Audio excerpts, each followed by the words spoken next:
you've gone through 7 essential steps to helping prevent or beat cancer.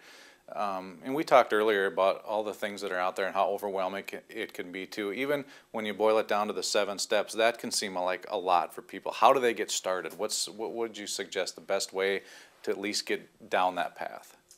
The best one is number 1, of course, watch your food, because the food you put in your body is either feeding the cancer or it's feeding your body. It's really that simple.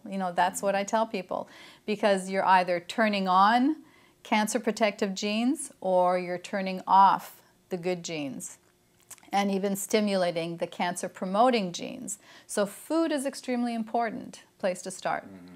Why isn't that known more? When you social media, things like that, you see people that finish a chemo treatment and they get treated to ice cream or fast food or something like that, and even a lot of doctors will say just whatever you can eat, just eat so you can get the calories in there. Why isn't diet and treatment more combined?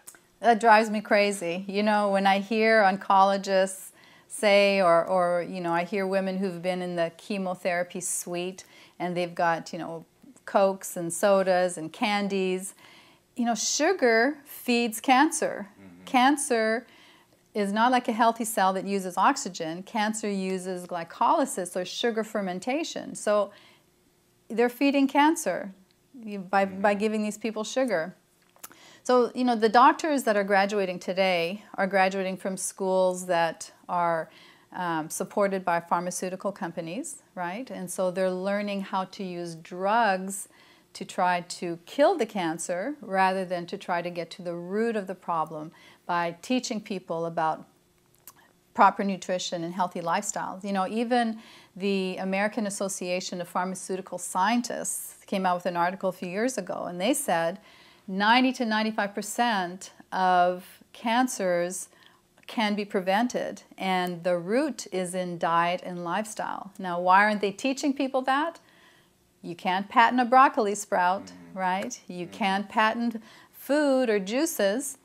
And unfortunately, the cancer industry is driven, by greed and by money, and it's really sad, because I've seen many of my family members die of cancer. I have a family member now who's battling cancer the traditional way, and it's very, very sad to see that a lot of times people don't die from the cancer, but they die from the effects of the treatment that are being given to them. Mm-hmm. When you talk about sugar, one indication should be one of the tests that are given is a PET scan, right? And explain what that is and why that maybe should tip people off as to what sugar actually does.